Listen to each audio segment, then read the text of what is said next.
پرانا ایک واقعہ یاد آ گیا دبئی مشاعرہ. ایک خاتون تھی, انہوں نے کہا تھا کہ میں نہ میں غزل کہتی ہوں نہ میں نظم کہتی ہوں, میں غزم. تو یہ خیر اس کے لیے تو غزل مسلسل ہے ہمارے پاس. ایک غزل مسلسل وہ ہوتی ہے جس میں تو وزن وہ تو ہوتی غزل ہی ہے, لیکن چونکہ ایک شعر کا موضوع و مضمون اگلے شعر کے ساتھ منسلک ہوتا ہے, اس لیے اسے ہم غزل مسلسل کہتے ہیں. غزل کے اندر اگر آ جائے تو قطع کر کے بھی جی وہ بھی, اب اس کو اگر 3-4 اشعار ہوں یا 2 اشعار ہوں جن کا آپس میں جڑ کر مفہوم بن رہا ہو تو اسے ہم قطع اوپر قاف لکھ دیتے ہیں. جیسے غالب کی بڑی معروف غزل ہے جس کی ردیف ہائے ہائے ہے, وہ غزل مسلسل ہے. درد سے میرے ہے تجھ کو بے قراری ہائے ہائے, کیا ہوئی ظالم تیری غفلت شیاری ہائے ہائے, شرم رسوائی سے جا چھپنا نقاب خاک میں, ختم ہے الفت کی تجھ پر پردہ داری ہائے ہائے. اب یہ ساری کی ساری ہے غزل کی حیت میں, لیکن یہ غزل مسلسل ہے, ایک ہی موضوع اور ایک ہی مضمون کو بیان کرتا ہے. اکثر یہ اس طرح ہوتا ہے کہ ردیف کی وجہ سے وہ چیزیں. جی میری غزل بڑی لوگوں کو بہت پسند ہے, مجھے چاک سے نہ اتارنا.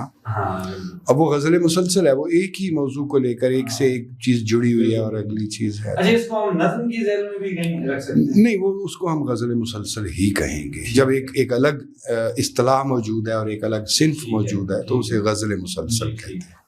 اچھا ہم چونکہ نظم پہ بات کر رہے ہیں تو پہلے تو میں یہ چاہوں گا کہ آپ درجہ بندی اگر آپ اپنے مطابق, ظاہری بات ہے ہم اوور آل بات نہیں کر رہے کہ کس نے تاریخ نے کس کو بڑا کہا ہے یا ادب نے, میں یہ چاہوں گا کہ میں آپ سے رائے لوں کہ ہمارے پاس اردو نظم میں جو بڑے نام ہیں پہلے جو گزر چکے ہیں خاص طور پہ, ان میں آپ کس طرح درجہ بندی کرتے ہیں؟ اقبال ہیں, مجید امجد صاحب ہیں, راشد صاحب ہیں, فیض صاحب ہیں, ٹھیک ہے, میرا جی ہیں, اس طرح دیگر آپ کو بتائیں, سربت حسین, جس طرح, تو آپ ان میں کس طرح پہلے 3-4 نام اگر آپ ہم حضرت علی سے کسی نے پوچھا تھا کہ اس عہد کا سب سے بڑا شاعر کون سا ہے, تو آپ نے فرمایا کہ کیا جملہ ہے یار, کہ آپ نے کہا کہ شاعری مختلف افراد کی ایک ہی سمت میں دوڑ نہیں ہوتی کہ سبقت کا واضح تعین کیا جا سکے, یہ تو اپنی اپنی سمت میں اپنا اپنا سفر ہے. تو جس طرح میں تھوڑی دیر پہلے ذائقوں کی بات کر رہا تھا کہ ایک غزل ہے تو اس کے 1000 ذائقے ممکن ہیں. اگر شعر ہوا ہے تو وہ سادہ بیانی سے بھی شعر ہو جاتا ہے. بیٹھ جاتا ہوں جہاں چھاؤں گھنی ہوتی ہے, ہائے کیا چیز غریب الوطنی ہوتی ہے. سادگی سے بھی بڑی بات اور اچھی بات اور عمدہ بات کہی جا سکتی ہے. دوسری طرف آپ بول گنجلک چیز لائیں تو شعر نہ ہو تو نہیں ہوا. شاعری بڑا نازک فن ہے, شعر ہو جائے تو ہو جائے, نہیں ہو تو نہیں ہو. تو میں یہ عرض کر رہا تھا کہ فن میں, آرٹ میں, کرافٹ میں, ہر اعتبار سے اقبال بہت بڑا ہے, اقبال بہت بڑا ہے. ہم زبان کا استعمال, دروپست, مصرے کی بندش, الفاظ کی جو نشست و برخاست, وہ تو جو لوگ جانتے ہیں وہ تو سر دھنتے ہیں. وہ اس حد تک خیال کرتا ہے اقبال کے ایک پیش کو بھی اگر وہ دانائے سبل ختم الرسل مولائے کل جس نے, وہ ایک پیش کو بھی ملاتا ہے, اور باقی اور بھی بے شمار اس کی باتیں ہیں. مجھے لگتا ہے کہ اقبال کے بارے میں جو ہے نا ہمارے اکثر جو شاعر طبقہ ہے, ہم دیکھتے ہیں کہ انہوں نے پڑھا ہے یا نہیں پڑھا, وہ اقبال کے خلاف ہیں. اچھا یہ نا ایک فیشن کی صورت بن گئی, ایک رواج بن گیا ہے. بہت سارے لوگوں نے اقبال کی جو فکر ہے, جو ان کا فلسفہ ہے, ان پر گرفت کی ہے, تنقید کی ہے, اختلاف کیا ہے. کوئی بات نہیں, کیا جا سکتا ہے. ان کے اپنے بیٹے جاوید اقبال نے اپنی کتاب اپنا گریباں چاک, اس میں ایسے ایسے سوال اٹھائے ہیں, ایسے ایسے سوال اٹھائے ہیں. چلیے میں ایک سادہ سا سوال میں اٹھا دیتا ہوں. کبھی اے نوجوان مسلم تدبر بھی کیا تو نے, وہ کیا گردوں تھا تو جس کا ہے ایک ٹوٹا ہوا تارا. پہلے مصرے کے پہلے ہی 2-3 الفاظ میں اقبال نے اپنی آڈینس کو محدود کر دیا ہے. نوجوان مسلم ایک مسلم اور ایک نوجوان.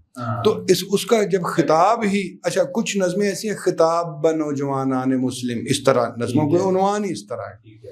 تو اقبال نے ایک طرح سے یوں کہہ لیجئے کہ اپنی شاعری کو مسلم امہ کے ساتھ مختص کرنے کی کوششیں کیں اور اس نے اسے قرار دیا.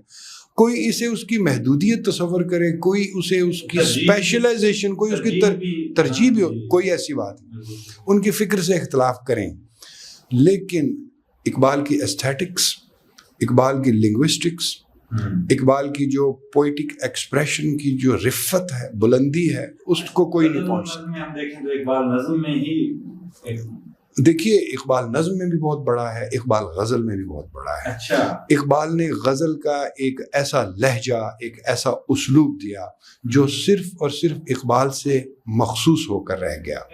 وہ یہ کہ اقبال نے غزل میں بھی بتایا کہ میں اقبال ہوں، اور اقبال نے نظم میں بھی بتایا کہ ابھی ان کی جو بہت مشہور نظم ہے مسجد قرطبہ، اب آپ دیکھیے کہ اس میں جو بحر انہوں نے استعمال کی، جو تراکیب انہوں نے بنائی، اور جس طرح کے مضامین باندھے، اب وہ رفت کا اور فن کی بلندی کا اور فکر کی بلندی کا ایک الگ ہی معیار ہے.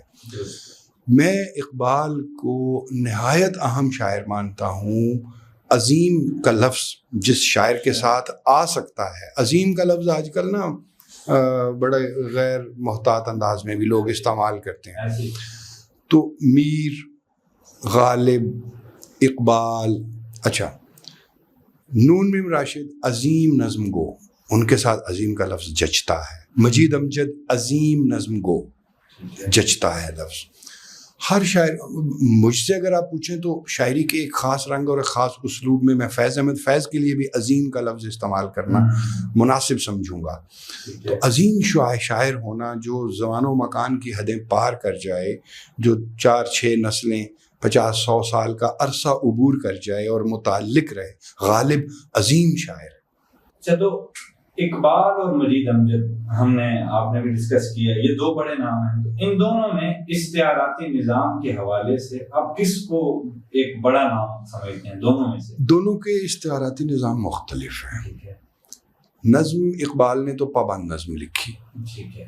مجید امجد نے آزاد نظم لکھی، پابند بھی لکھی، پابند بہت تھوڑی لکھی. اور اپنے عمر کے آخری دور میں ایک ایسی نظم لکھی جو بہت آزادی کا مظاہرہ کرتی ہے، اور وہ کہیں کہیں ہمیں لگتا ہے کہ وہ نثری نظم کے قریب جا رہی ہے. اب یہ دیکھیے 3 ادوار ہیں ان کے. اب پہلی جو کتاب تھی مجید امجد کی، اس میں فکر کی پرواز دیکھیں کہ خدا ایک شب رفتہ، خدا ایک اچھوت ماں کا تصور نظم کا عنوان ہے. کیسی اس نے بات کی ہے کہ خدا کا تصور جو ہے وہ مختلف لوگوں میں مختلف انداز میں پرورش پاتا ہے.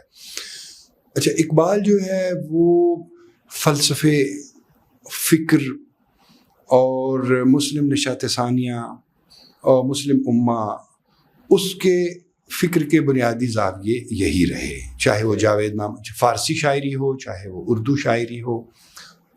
اس کے علاوہ بھی ظاہر ہے کچھ رومانوی چیزیں ملتی ہیں ہمیں ان کی غزلوں میں جو ہے وہ. اب جیسا میں عرض کر رہا تھا کہ غزل بھی ان کی بالکل الگ ہے. جنہیں میں ڈھونڈتا تھا آسمانوں میں زمینوں میں، شاعر جو ہے شاعر نے تو اپنی بات بھی تو کرنی ہے، ہاں کہیں نہ کہیں اس سے ہو جاتی ہے وہ جتنا مرضی ہے. تو میں یہ کہوں گا کہ مجید امجد بلا شبہ اپنے استعاراتی نظام میں، اپنے اظہار میں، زبان کے استعمال میں، بڑی نظم کہنے میں ہمارے ایک عظیم نظم گو ہیں. لیکن اگر دونوں کا بحیثیت ایک شعری شخصیت کے تقابل کیا جائے تو اقبال بڑے ہیں.